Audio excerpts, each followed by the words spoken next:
살해 현장에서 방화 사건이 일어나서 범죄 현장이 완전히 훼손된 사건이었습니다.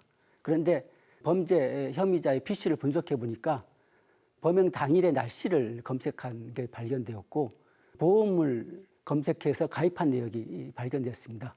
이걸 통해서 보험을 노리고 살인을 저지르고 범행 현장을 불을 내서 훼손했다는 걸 쉽게 증명한 경우가 있었습니다.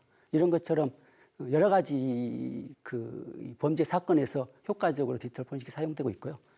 그 외에 기업 비리 수사에서는 기업 활동을 하면 자연스럽게 남는 여러 가지 전자문서들이 있습니다. 그런 전자문서를 조사함으로써 기업이 어떤 비리를 저질렀는지 조사하는 형태로 수사를 하게 됩니다. 또한 경험한 사건 중에는 과로사에 대한 산재 인정을 받은 사건이 있었습니다.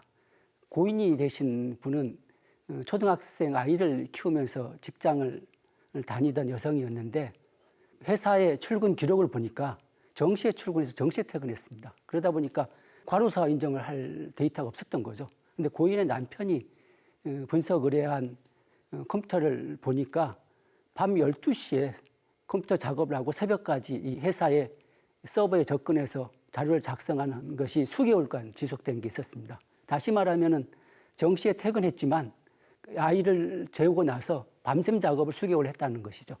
그걸로 인해서 쉽게 과로사로 인정을 받은 그런 사건이 있었습니다. 또한 스마트폰으로 다른 사람과 대화를 했다든지 또는 인터넷 서비스를 받았다면은 당연히 카카오톡을 하게 되는데 상대방의 어떤 스마트폰은 안 지워지고 있지 않습니까? 그죠?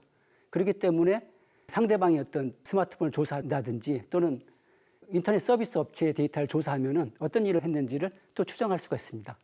그래서 범죄자가 어떤 특정한 데이터를 지우더라도 다른 쪽에 쌓여 있는 데이터를 가지고 범죄 사실을 규명할 수 있습니다.